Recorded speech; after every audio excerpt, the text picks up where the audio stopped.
talk about Silent Hill 2 and just think about what I'm trying to say. Um, it's very good. I think it's worth the money. I think it's the original was a masterpiece in terms of storytelling, its use of metaphor and symbolism. It's very rich with all of that. And the remake was appropriately faithful to all of that. And there is a impressive amount of restraint involved in the Silent Hill 2 remake. There's almost no jump scares in it. It's actually quite impressive how little jump scares there were. In fact, not a single one comes to mind, really. The only thing I can think of in terms of jump scares in the Silent Hill 2 remake is when, like, you'll have the enemies that are just legs walking around. Like, they don't have any arms. They spit acid at you. You'll encounter I don't know if a variant is the appropriate term to use, but some of them you'll find they're just crawling on the ground really fast. And sometimes when you're out on the street in Silent Hill, you'll see them crawl out from underneath a car all of a sudden, and they move so quick. I feel like it's almost like a jump scare, but it doesn't really feel like a true one because there's no accompanying musical stinger or anything like that. It's only a jump scare in that that's how the enemies move and that's how fast they move. And they come at you really fast, and then it's so sudden, you're just like, oh shit. But there's no musical thing to make you go like boom, like be scared now. Silent Hill 2 is the remake. I mean, the original as well, but like the remake as well, which is faithful to the original in that regard, is that it doesn't rest on jump scares as like a crutch. It's like it what it falls back on in terms of preserving its horror is just the richness of the atmosphere and the amount of symbolism in it. Like behind every monster, behind every grotesque thing that you encounter in Silent Hill or the remake, there's some real life thing behind it, and the monster is a metaphor for that actual real psychological thing. Well, it's obviously like fiction, but they are based on real trauma that has obviously occurred in some people's lives, or a lot of people's lives in some cases. It takes that real trauma, those real feelings of trauma, those real feelings of fear, and it manifests them into monsters that aren't just grotesque for the sake of being grotesque. They do actually represent something real in terms of psychology, which really adds to the horror. You know? So like, I mean, there's one boss in the game in particular, closer to the end, which is a metaphor for sexual abuse. I mean, there's some really hardcore shit in this game, in Silent Hill 2 and the remake, in terms of subject matter. And the game will turn those actual psychological things into monsters manifest. And it gives everything a sense of weight. Like, it's not just gross or weird or horrific for its own sake purely. There is some psychological component that's giving it substance, that gives it a reason to exist the way that it does. And so that makes it sort of, it increases the fear of the things that you're encountering however many fold. Like, I mean, I think in terms of horror, I think it's actually ends up being a stronger piece of work than something like Dead Space, even though, like, I'm a huge fan of Dead Space and I think Dead Space plays better. But Dead Space, in terms of just the horror aspect of it, it's very just flashy, in your face, loaded with jump scares, loaded with just like loud noises and screeching and a very loud score, a very good score, but it's just very like Dead Space is just about part of the horror is just about bombarding your senses with just like fuck music's fucking playing loud and like the screeching is loud and the monsters are huge and in your face, but on some level they are just kind of gross for the sake of being gross and horrific. What Silent Hill does is it actually there's there's something psychological that makes them the way they are. So it actually amplifies the horror to some degree. So it doesn't feel cheap. Um the combat in Silent Hill 2, the remake, is nothing special. I would say the combat is functional.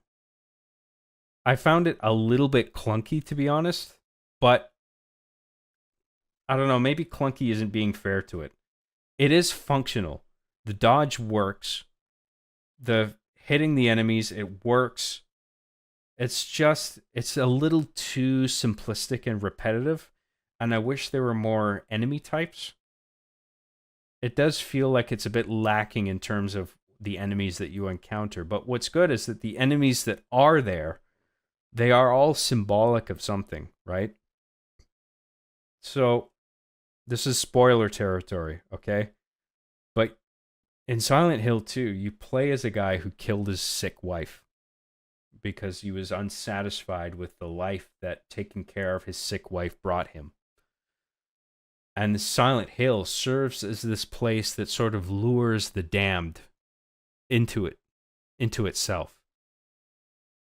And it lures people with some kind of psychological trauma or regret or something that's like haunting them in some degree. It lures them to this town in some way that, and these can be like very real to the characters. Like in terms of James, in regard to James Sunderland, it was a letter that he gets from his wife. The letter says, "Come to Silent Hill, meet me in our special place." And that's sort of the thing that kickstarts the entire game, right? And it's like, oh, could Mary be in this town? And the reason he's so perplexed, you don't know this at the start of the game, but he knows that he killed his wife. But he's in denial to some degree. Maybe full on denial where he blocks out even having done it. But he did kill her. And now he's received this letter from his wife saying, "Come to Silent Hill." And he's just like, what the fuck? So, like, I mean, there's a bit of like, there's some supernatural force surrounding this town, right? This is a town that is old, that has existed for like hundreds of years, was involved in some like plagues, witchcraft. I mean, the whole history of the town is a bit hazy, deliberately so. I don't think you're meant to completely understand the nature of this town, but it's just this place for the cursed and the damned to sort of revisit the trauma that is haunting them in some way, where all their nightmares and trauma is made manifest in regard to like the monsters that you encounter or the environments that you encounter. It's actually it's a brilliant premise for a video game, because like in the case of Resident Evil, right, it's like I mean I'm a huge fan of Resident Evil, but there's certain environments where it's just like they come off as a bit silly, because it's like there's a locked door here, there's a locked door there, and it's like you need the fucking ace of spades key to open this, and you need the fucking wacky whatever key to open this door. And it's just like, who would build a thing like this? Who would build a building like this? This makes no sense. But in the case of Silent Hill, this is a ancient town. Not ancient, but like it's an old town surrounded by the mystique that is cursed in some ambiguous way. And people go there, and the terrain sort of terraforms in accordance with somebody's tormented psychology, whoever goes there to face their fears or their trauma or whatever it is, right? It's like people go there to sort of, whether it's of their own accord or not, to face things that are haunting them. In that regard, Silent Hill is quite a brilliant premise, because you can then make the environment anything, as long as it sort of matches up in some level with the person's psychology. in regard to James Sunderland, and who's the protagonist of the second game, the enemies and the environments are sort of transforming in accordance with what's going on in his head. So it could be anything, you know? And James's story is that he had a wife who got sick and ended up bedridden, and then he's a very selfish character. And he ends up wishing that he was with somebody else and he didn't have to care for this person. And he feels bogged down by Mary, who got sick. Who it may have been by a virus that spread throughout Silent Hill around the same time that they were visiting. I can't remember. It's a bit unclear, but she got sick by something, and James didn't want to deal with it because he's selfish, and that's his fatal flaw, right? So, like, behind every element of horror in the game, there's a sense of weight to it that is really cool. And it makes it scarier than most other games. I mean, I would say this is probably one of the scariest games I've seen. But it's much like Resident Evil 4. It's still worth playing the original. It doesn't replace the original, if you know what I mean. Like now that the Resident Evil 4 remake has come out, I mean, it's really good. I'm a huge fan of the Resident Evil 4 remake, but I would still play the original Resident Evil 4 because it plays in such a unique way. And I think the case is similar, not identical, but similar with Silent Hill 2, where there is reason to still play the original on its own, regardless of the remake having come out. Because I think one of the criticisms that people had of the Silent Hill 2 remake before it came out, or even as it has come out, is that it has done away with the fixed perspective camera angles. So, the original Silent Hill 2 for PlayStation 2 didn't have strictly fixed camera angles, not all the time. I think sometimes, but for the most part, it had dynamic, sort of a mixture between dynamic and mixed camera angles, where the camera position would change based on where you are positioned in the room. So the camera would sort of follow a track in some cases, and it would deliberately be orientated in such a way to make the player feel disoriented. Whereas in the remake, it's all third person over the shoulder camera, much like the Resident Evil 4 remake. So I think a big criticism that it was getting was just like, oh, this just looks like Resident Evil 4 again with half-assed combat. But the Silent Hill 2, the remake, has so much to offer in terms of atmosphere, the richness of the environment. Every single building feels so thoughtfully crafted. It actually feels like you're in a town, like a real town. Like there's just such attention paid to the world. If you're willing to give yourself to it, like, it really is immersive. And if you are to play it, I would highly recommend playing it at night, headphones on, volume cranked up, no distractions. Like, just give yourself to it and just, like, fully experience the horror of it, because it is trying to sell you this thing that I think is maximally experienced when you do those things to facilitate the experience. There are... Actually, I don't think there are any load times. The whole thing is designed to be seamless, which, I mean, Silent Hill 2 moves at a snail's pace in terms of pacing, so with that kind of game, you can achieve you not experiencing any load times. You know what I mean? Because, like, the game moves at such a pace that it can be designed in such a way where while you're inhabiting one area, it's loading the next area for you. And so everything sort of feels seamless. The only loading times is when you quit and you load a save. And it's just like loading the state that you saved in, and then it's just like, boom, you're in it, and then there's no load times after that. It's all seamless for as long as you're playing before you quit. So yeah, I mean, it's all about experiencing that atmosphere, and if you're going to experience that atmosphere, you want to facilitate it as efficiently as possible, right?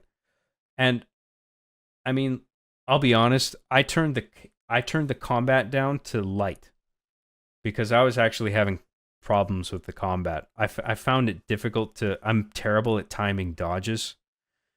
I found I was just really clumsy with the combat and wasn't really getting a handle on it. So I decided to play on light just to because I felt like I was dying so often that it was pulling me out of the horror experience because I was playing on standard at first and I just couldn't quite get the hang of it. And so like there's certain games I'll do that with and certain games I won't. Like Resident Evil, I beat that on standard and then professional and whatever. With this, I didn't feel too bad about turning it to light. I felt like kind of a pussy, but I was just like, the combat is not the point here with this game. In the case of Resident Evil 4, the combat is largely the point, right? The gunplay of it, the shooting enemies, getting headshots, that's a huge part of it. With this, that's not the case. The point is the atmosphere. And so I wanted to make it as immersive for me as possible, and I felt the way to do that for me was to just reel the combat back to light because I was having a hard time with it. Just something about the way it worked. I don't know. I couldn't get the hang of it. So I did that, and I had puzzle set on standard just because I felt hard was a bit too. I didn't want to be standing there scratching my head for too long. Like I wanted to maintain a flow throughout my experience of the game. So I set combat to light and puzzle to standard. I started off with standard combat and I was fucking up too much. And then I kept like reloading and I was just like, fuck. I kept running through the same parts and I was just like, I'm not like scared of this anymore. This kind of sucks. So that's why I dialed it back. So when I do a new game plus run, I'm going to up the difficulty because now I finally feel like I have a handle on the combat. It took me a while to get a grip on it. As weird as that sounds, because I know, like I said, it sounded basic and um, I don't know. The combat is just it's hard to describe. I find it hard to the moves that the enemy makes against you are telegraphed to a way, but I can be very impatient and non-observant, and it's just I wanted to dial it back to make the playthrough seamless. And so in my new game plus playthrough, I intend to up the difficulty because now that I've gotten the hang of it. Because like by the end of my light playthrough, I had like a shitload of syringes and um health drinks. But I was just happy to like I was happy that I was always moving forward because I felt that actually aided the atmosphere. It aided in my immersion, and that was the key point of that game. So I did that, and there's a bunch of cutscenes that they're a bit odd. Like people talk sometimes in such an odd way where you're listening to the conversations and you're just like, why is she saying that? Why is he responding in that way? That's a bit weird. Like this feels inauthentic. How does she know that? How does he know this? Like why there are some cutscenes early on where it might occur to you like this doesn't feel natural. I don't know why the characters are interacting in this way. But then later on, to a degree, you will be like, "Oh, that's why." That actually does make sense. Like I didn't understand that before and I didn't think it would tie together. I didn't think it would make sense eventually, but it actually does. And so there is a sophistication in the writing and a lot of it's metaphor and sometimes it's ambiguous as to whether or not something is symbolism or metaphor like because at some point I used to think like all the other characters that James Sunderland encounters in Silent Hill are sort of manifestations of his psyche, right? So for example, Maria, who you see in the trailer, I think she is intended I thought that she was just intended to be I mean, I did play the original, but I forget a bunch of it. And I had thought that Maria was intended to be what James wanted his wife Mary to be. A little more sexually like promiscuous, a little more like a bit more of a free spirit. Just like a sort of a version of Mary that is a bit more desirable in terms of what James Sunderland wants in a relationship, right? So she's dressed a little bit differently, a little bit more provocatively. The way Mary is dressed is very sort of like it's almost like the trad wife meme, where it's just like sort of like a flowery sort of blouse, very closed, like closed buttoned top, no cleavage or anything like that. There's nothing like promiscuous about it. And I think James sort of resents that about her, and that's part of the horror that ends up being manifest around him. Like James is sort of a very sexually frustrated character. I think this is actually part of his psychology. This is why the sexy nurses are a thing, right? Because like when you get to the hospital part, for example, there's an enemy type that are like scantily clad nurses that are sort of wobbling after you with weapons and trying to kill you. And the reason they look the way they do is because James was distracted by how attractive the nurses were in the hospital while he was looking after his sick wife. So it's actually a fucking kind of sick thing to think of, but you can understand it.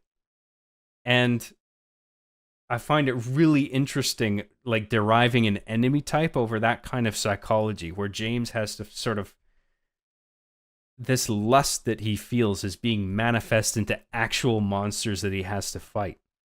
I think that's a really sophisticated in terms of video game horror. Like there's not a lot of games that achieve that level of psychological horror. And Bloober Team actually managed to pull it off. And not everybody's a fan of Bloober Team. A lot of people weren't willing to give Bloober Team a chance because they fucked up. I haven't played a lot of their games in their past, but I did play, what was it? Their Blair Witch game. So they made a game based off the Blair Witch Project. And I was actually quite a fan of it, but it did have problems. It wasn't entirely functional. I mean, I remember playing through it, and there were parts where key items wouldn't generate because you hadn't, or like you had walked into some trigger volume that was supposed to spawn that object, but the object doesn't end up spawning. Despite your dog Bullet in that game, he leads you to key objects that you're supposed to pick up. In some cases, the dog would lead me to an object that wasn't there because the game didn't load it when it should have. And you're just left there standing there going like, what the fuck am I supposed to do? I guess I'll just reload the checkpoint because something doesn't seem right here. And then I would reload the checkpoint or reload the game or whatever, like quit and then load the save. And then the object will all of a sudden be there. So there's just little gameplay problems with it. But what impressed me about Blair Witch was that Bloober Team demonstrated that they actually had a grasp on executing psychological horror properly. Like there's a part in Blair Witch where you're carrying, like, so you have your dog Bullet, who's sort of an AI companion, and eventually Bullet spoilers for Blair Witch. Eventually Bullet, he gets sick or something, and eventually the dog dies. But before the dog dies, you're picking up the dog and you're carrying him through this like chasm. And you're walking through this looping corridor, and it's achieved so seamlessly that you don't realize that the area is looping over and over. It's sort of like a chunk of terrain gets loaded, and you're walking through it, and as you approach the end of it, the chunk like regenerates and like duplicates, and then you're walking through the same chunk again, but you don't even realize it. Sometimes that is given away by the fact there's a little bit of stutter when the next chunk of the stage loads. But with this, I actually didn't notice the seam. So it actually feels like you're walking through this endless thing until you finally realize like, oh, this is just the same environment over and over again. And then you start paying attention to the walls, and there's writing scrawled on the rock that says "Leave the dog behind" or something like that. And I'm just like, fuck, that's actually really creepy. Like fucking hell. Like I don't see this kind of sophistication in horror in gaming barely ever. So like that was just one of the moments in Blair Witch where I was just like, fuck, this team actually understands how to do this properly. It's just a shame that the gameplay isn't as good as it could be, but they actually have a grasp on the genre, which I really respected. And so when I heard they were doing the Silent Hill 2 remake, I thought, you know what, maybe based on what they've learned from Blair Witch and the fact that they're getting help by Konami to remake this game, which I mean, I don't think Konami would put this in the hands of people that they didn't think were capable, because this Silent Hill 2 is widely regarded as a masterpiece of horror gaming. So, and I agree with that. So it's like, I had faith in them to do this properly. And a lot of people weren't willing to give them a chance, but I was just like, fuck it, let's see what you got. Like, I'm excited. And I ended up being right. I think they actually pulled this off pretty well. It's not perfect. The Silent Hill 2 remake does have some issues with it. But I think it's very faithful to the original. And on its own, it's just such a worthwhile experience to have. It's so rich in its atmosphere and its symbolism and its metaphor and its story. The way characters talk and behave is a little bit frustrating, and I wish sometimes, I don't know if this is the right approach, but just sometimes I found myself wishing that the characters had a bit more clarity in terms of their motivation and purpose. But I guess that's sort of the point, where you're not really supposed to understand why other people are there. So like I was saying earlier, my initial interpretation of a lot of the characters other than James is that they were manifestation of his own psychology. For instance, Eddie, there's this character with like a backwards hat. He's like a slob. He's overweight. He's impulsive. I interpreted him initially as an aspect of James that he sort of wishes he could just fall into. Because James, I think, in terms of his character, deep down, he is sort of like an infant, like a regressed infant who doesn't want to grow up, who doesn't want to be in the relationship that he's in, and he just wants to be a slob and just act impulsively and not really give a shit about anything. I thought Eddie was an aspect of him, but then as I was playing the remake, I got reminded, like, oh, Eddie is just like another guy like James who was lured to this town because he committed his own sins. And maybe his interpretation of Silent Hill is an entirely different one, where he's seeing monsters that are different in accordance with his own psychology, you know? But they're all just sort of encountering each other because they're all real in this town. The monsters they're seeing are figments of their own imaginations independently, but, well, the town is creating them and making them real in a sense, but only to that one person. Actually, that's not true, because you end up fighting a boss that's a manifestation of Angela's psychology. I actually forgot about that, which is actually one of the most disturbing boss fights in the entire game, because of what the monster actually represents, which is a really ugly, terrible thing. But the grossness of the subject matter in this game is actually used really effectively. There's a point to it all. This is a place where nightmares come true. You know, and it lures people who have trauma, who have nightmares, who have something that's haunting them. And this silent place is the place that they come of their own accord or not to deal with those things. And James is a guy who committed a terrible sin. And he's come here, he's been lured here, rather, to face those things. Maybe the letter that he got was real, maybe it wasn't. Maybe that was a figment of his imagination as well. You know, because maybe the evil power of Silent Hill can reach beyond the parameters of the town and reach out to people and create things that aren't real to lure them into the town so that they can Like you're not really meant to fully understand it, and that's sort of what works about it so well. Is that there is this sort of layer of mystique that's sort of represented by the actual fog that's in the game. You know, like you're not meant to have a clear vision of the whole place. Like it is shrouded in fog, metaphorically and literally. So I mean, graphics are top notch. I think it really looks good. I mean, the Unreal Engine 5, it needs optimization. I didn't think it at first, but around the beginning of the game when I was first playing it, I was walking around a lot instead of running. But then once you start running through all the areas, when you get a little impatient and you're just like, fuck, I'm just like searching for ammo and shit. And so I just want to run around. I'm not walking forever.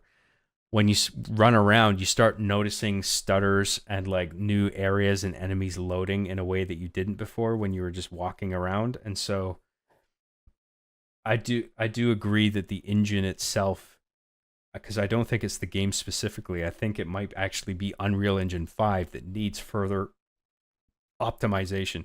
It looks very good, but it needs to play better, a bit better.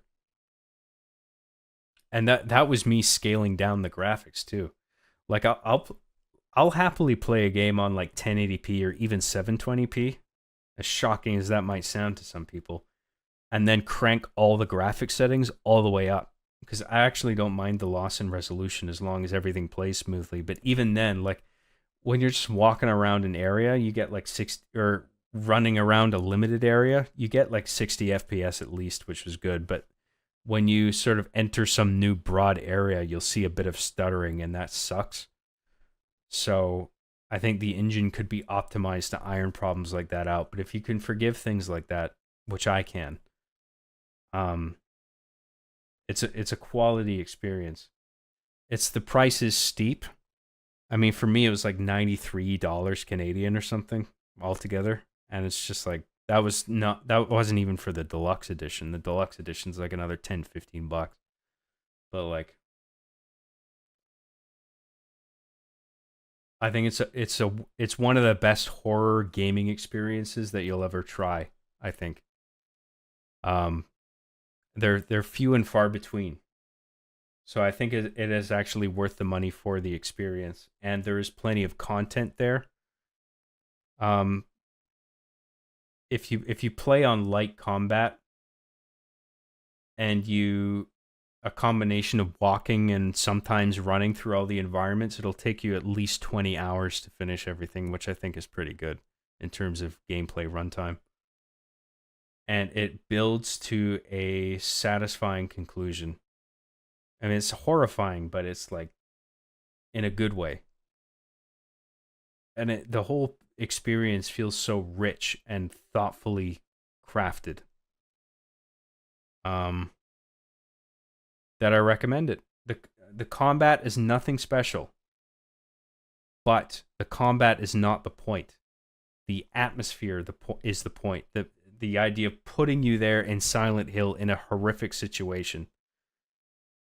The lighting of it, the graphics, it's just it all looks, the sound design. I mean, play with headphones, crank it up because the sound design is fucking awesome. You really feel like you're in there in that space, occupying that space. And I haven't even tried the new game plus stuff, and the new game plus execution in this game is quite interesting from what I understand, because like you play new game plus and there's all the level, all the stages, all the areas are the same, but there's like new items that weren't there before that you can discover, and you collect those to unlock a multitude of different endings. So I think there's like at least 7 or 8 different endings in the game altogether. And a couple of them are like really deliberately silly, and you have to like go out of your way to unlock those silly endings. Um, and I'm looking forward to playing through it again. Like I've beaten it once, and I'm actually New Game Plus is not just the same thing again, but you carry all your weapons and ammo over, and whatever, you know what I mean? Like there's actually reason to explore all the nooks and crannies again because there's items there that weren't there before. Um, I don't know what else to say about it. It's one of the best horror games that I've played in a long time. And I thought it was worth it, and I really enjoyed my experience. A surprise isn't a jump scare. Yeah, well, I guess that's in regard to the enemies crawling out of the from underneath the cars. But I think to be fair, some people could interpret that as a jump scare because it's just like a thing that comes out at you all of a sudden, where it's just like, oh shit. But it's an organic thing. It's not scripted. I think that's one of the key differences. That's purely based on any enemy behavior, not because you enter a certain trigger volume. Disagree on Dead Space being all jump scares. No, I don't think it's all jump scares, but I think Dead Space has its fair share of jump scares, but that's okay because Dead Space is like that type of game where you can get away with that even gratuitously and it actually works. Like if Silent Hill 2 were to do that, I don't think it would work in the same way. She didn't exactly make it easy on James. She wasn't perfect either. That's true. Mary wasn't, because she was angry that she was sick. So she would lash out at James, I think. I think some of that gets unveiled in the final letter that you hear that she wrote to James. So, I mean, you are right about that. Yeah. You can't do the fog like PS2, and I'm a Microsoft fan. I even like PlayStation. Yeah, well, the fog can be.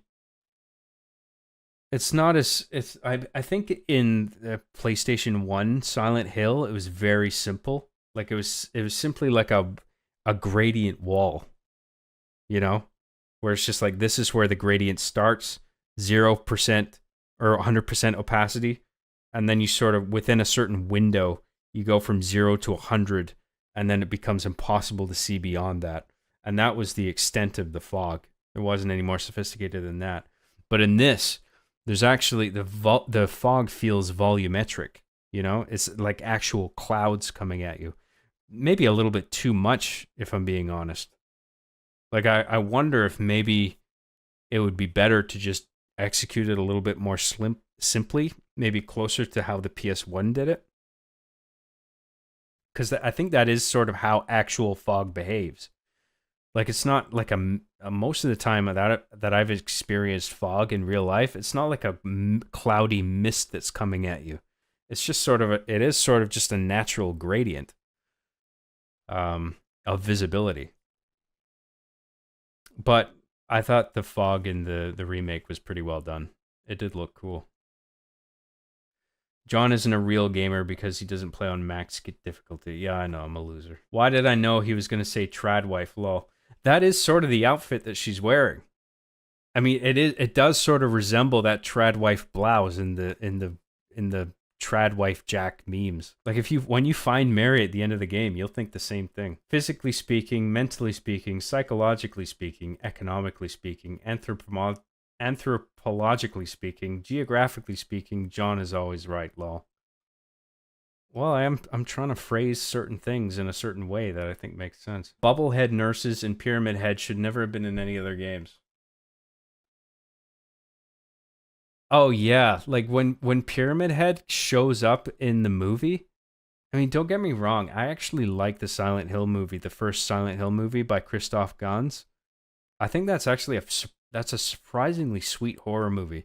But Pyramid Head shows up in that movie, and it's just like he doesn't belong in that movie at all. Like one of the great things about Pyramid Head is that he's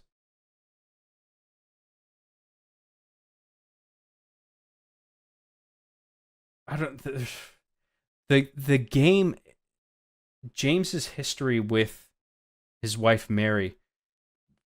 There's there's a pair of scissors that plays some role. I don't know if he stabbed her or just smothered her with a pillow.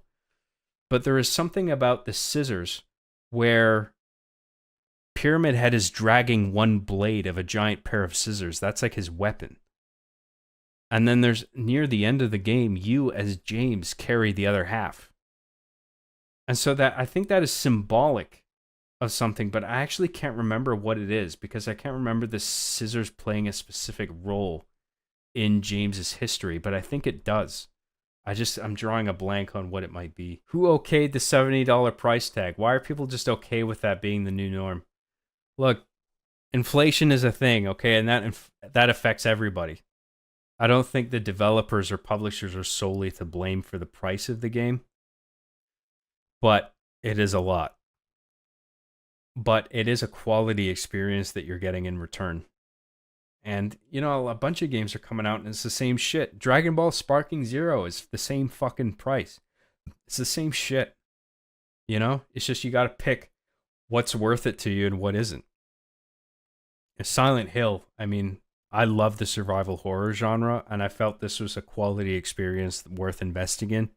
And even if I didn't like it right off the bat, I was confident enough in Steam's refund policy that I wouldn't have a problem if I didn't like the game. But within the first 2 hours, I was quite gripped by it, so I had no problem.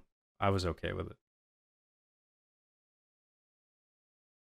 What do you think of the alleged censorship, John? To my knowledge, I don't think anything was censored from the game. I've seen some examples of like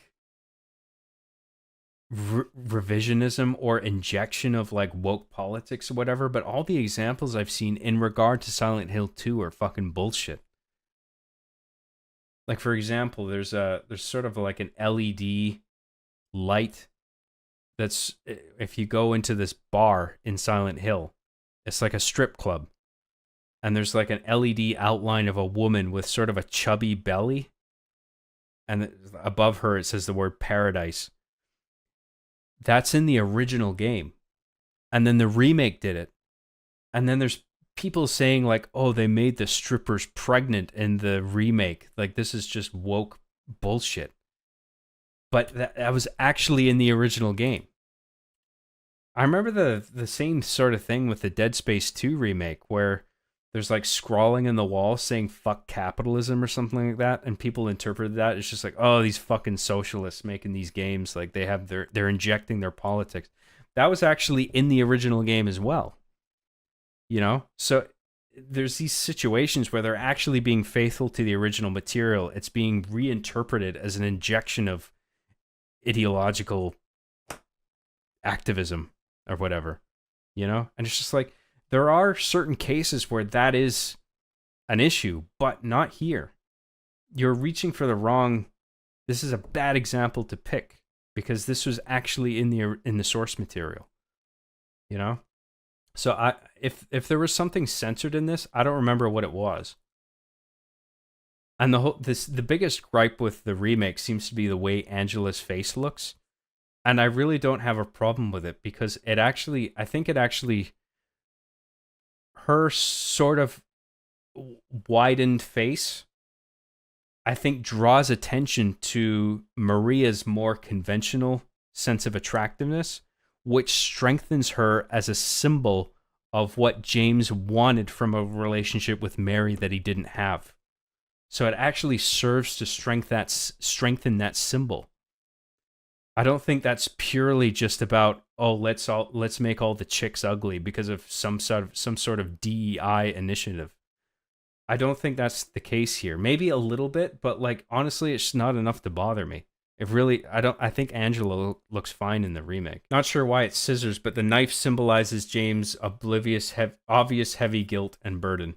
That's certainly an element of it because when he grabs the giant scissor blade because he needs to get it to cut through a part of the end of the game, it's very heavy to drag. It's sort of quite awkward to control as well when you're at that part of the game, which actually kind of annoyed me how awkward it was to control and finesse my way around corners. But I appreciated the symbolism so much that it actually didn't bother me, and I was able to finesse it, you know, because like I've played enough games where I can get around jank like that.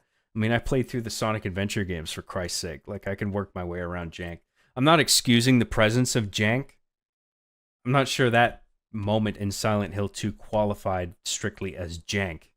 It was just it was more awkward to control than I thought it would be, but I found a way to maneuver anyway, so whatever. Fog was used to hide stuff in the older games. Pretty clever for the Silent Hill games to utilize that. Well, PlayStation 1 hardware was so limited in terms of hardware, especially relative to what we have now.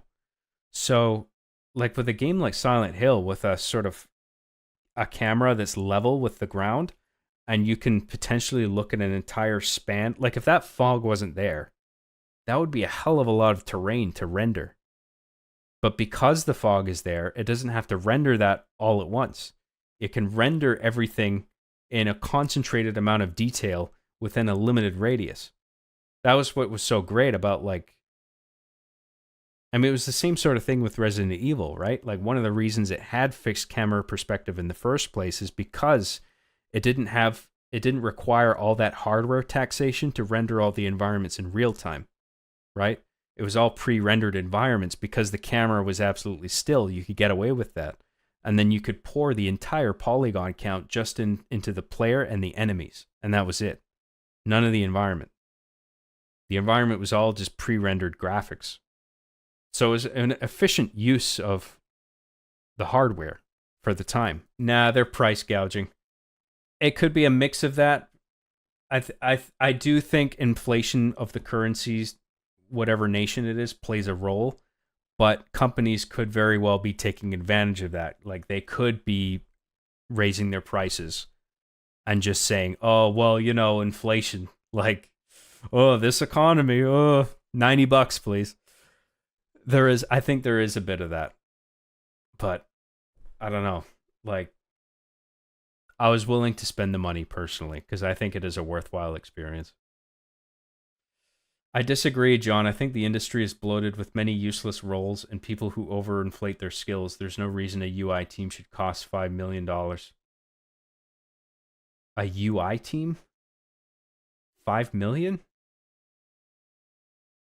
I mean, I don't know where you're getting UI team in that figure, that specific figure from, but I don't disagree with you that there are people in the industry who don't deserve their jobs, that are slacking or whatever, or not contributing anything to their projects or companies or whatever.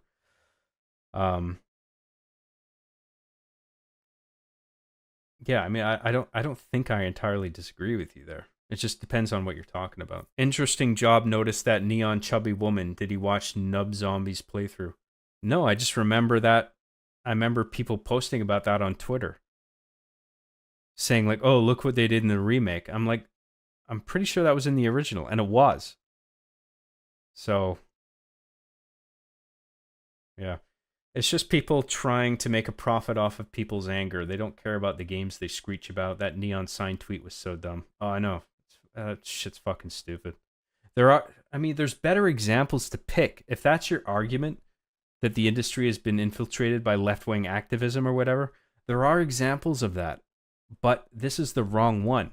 So you have to be careful. And if you pick the wrong one, you just make yourself and your whole movement look fucking stupid. Some of those kinds of posts, it's just like, have you even played the fucking video games? Like, do you even know what you're talking about? I've actually played this shit.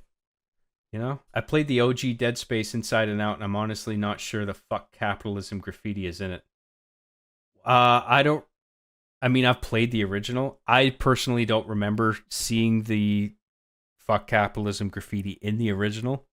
But I've seen screenshots that convinced me.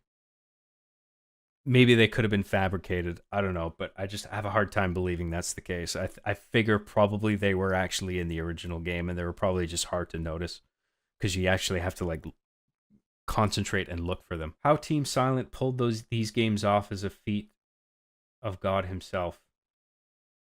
Well, it's just it's an efficient use of fog and hardware. I mean, like, just the mere inclusion of fog means that you can render things in increased detail within a limited radius, right? Whereas if you're playing like fucking Spyro the Dragon on PS1, where there's no fog and you can see things as far as your eye can see, all of a sudden you have to render things in a lot less detail in terms of texture and polygons because the game has to render all that without stuttering, right? Um, in regard to Angela, I just don't see the need to match her voice actress's face one to one. Games have become obsessed with having real world models to base their characters on. I mean, I don't really see a problem with that, to be honest. I mean, in either way, I just don't think it's a big deal.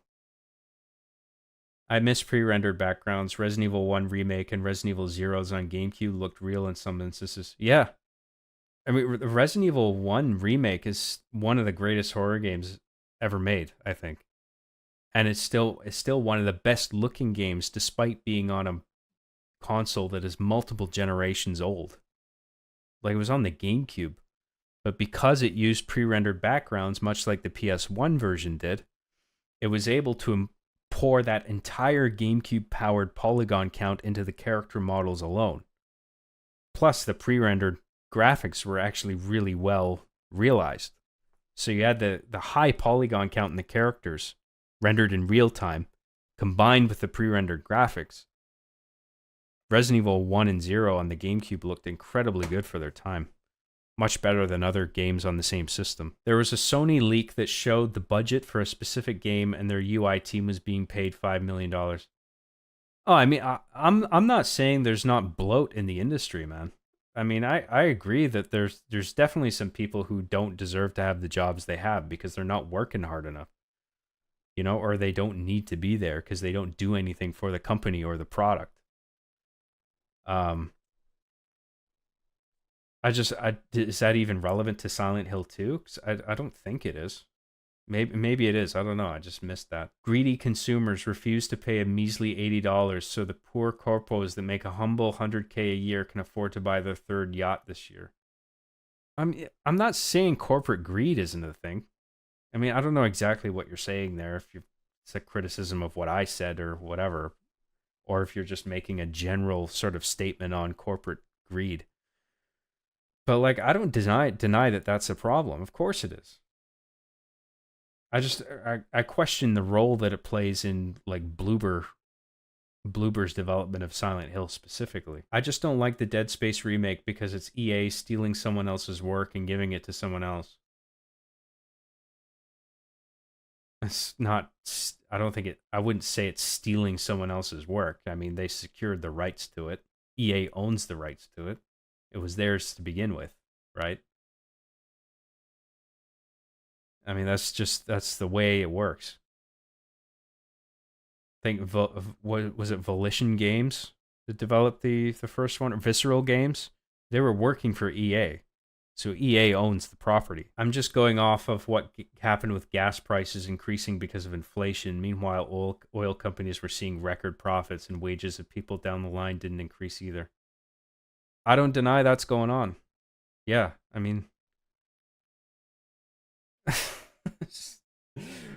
just feel like I'm talking about a very specific thing here, but you're talking about economics in a more broader scale, and it's just like, yeah, there's corruption in the world. Like, I get it. Visceral, but EA sunk them with bad mandates and unreal expectations. Yeah, I know.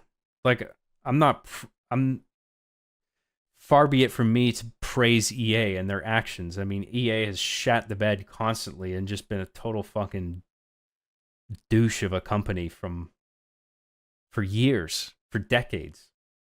You know, it's nothing new. So, I don't know. Maybe it's Visceral's fault for even agreeing to work with them in the first place, given their history. I don't know. I hope the prior discussion didn't get anyone too heated. We're all here to enjoy content. I mean, I certainly didn't have that intention. I just wanted to talk about Silent Hill 2 and some of the social media discussion surrounding Silent Hill 2. Some of it valid, some of it crap. And some of it frankly involves politics because everything is so fucking overtly political now, especially in social media discussion. It's kind of hard to avoid it, especially in gaming where, like, I think in some cases you have these political activists in gaming who are trying to inject all these politics into games where they don't belong.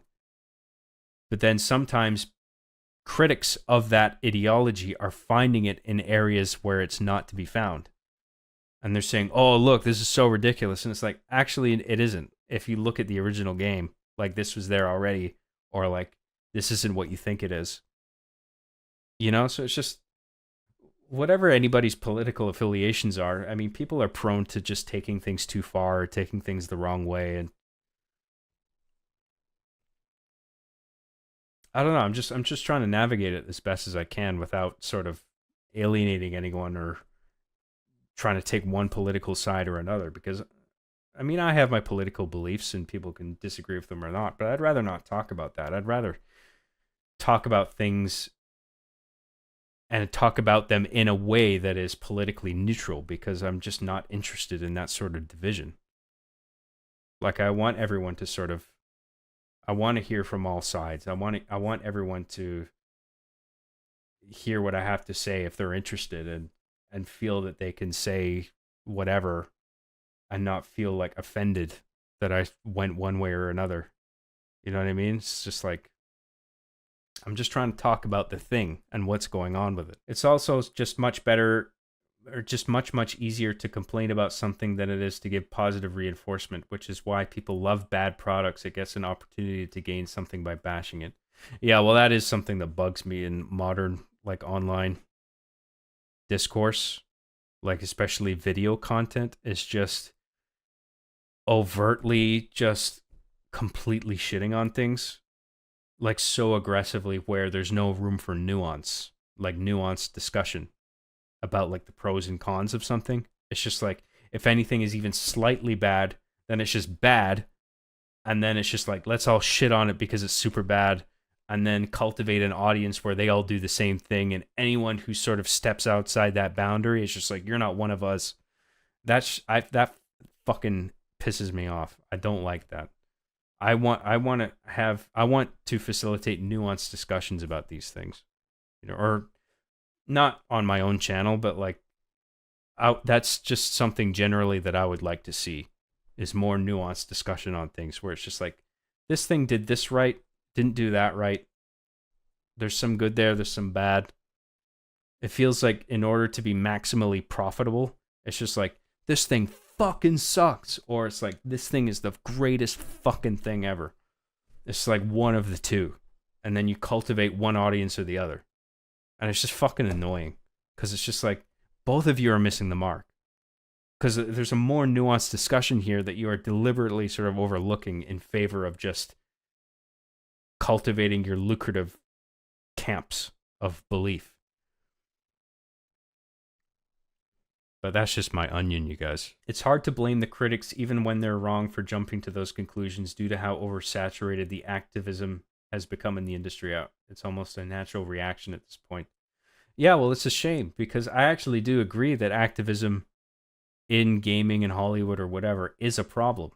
It's just that some people are, it's become a problem to a point where people are starting to see it in the wrong places, where it's just like, activism is under their bed or in their soup.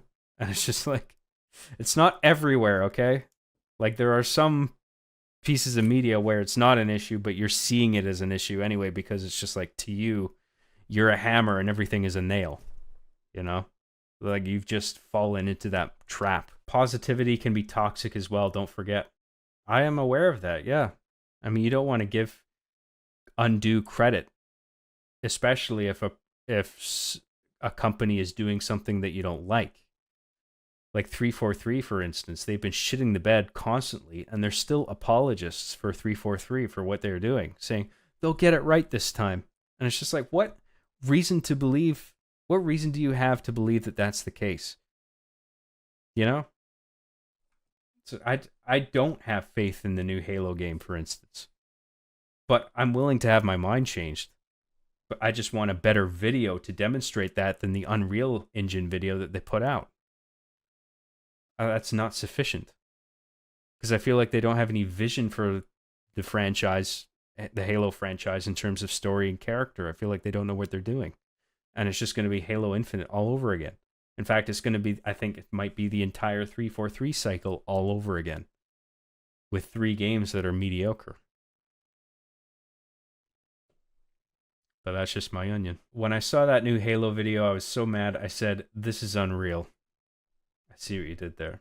That's funny. I'm okay with activism and politics in my game so long as they aren't preaching it to me like I'm a stupid child. Give me some nuanced takes.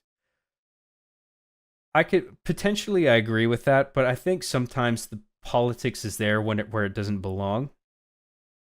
But sometimes the game is actually about politics, so it's appropriate. Like maybe the Far Cry games, for instance, where it's sort of part of the element of those stories is about a political regime, in which case a bit of political content is fine. But like you were saying, yeah, I don't like when a game or a piece of media in general is trying to hit me over the head with some kind of political messaging where it's just like, think this way or you're wrong. Like that annoys me. At the end of the day, with all the activist stuff, it's all about pattern recognition. That's why some people get upset even when it isn't warranted. Yeah, well, as humans, I think, are sort of geared to identify patterns broadly in terms of behavior. So I think that is a thing. Yeah, for politics, it's contextual. I agree, though. It usually is there when it shouldn't be.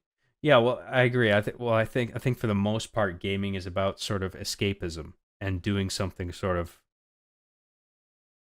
like Halo or Space Marine, where you're just fucking killing aliens. I mean,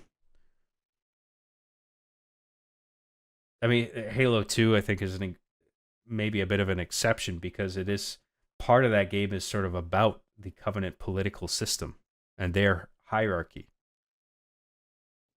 But it all felt contained within the story, and sort of it didn't feel like the messaging was the goal. It was all in service of like the broader story of stopping the Halo, stopping the Flood, saving the universe, Master Chief doing his thing, Arbiter helping him out. That felt like the focus throughout the whole thing. So a bit of political content in the peripheral, I think, can be okay.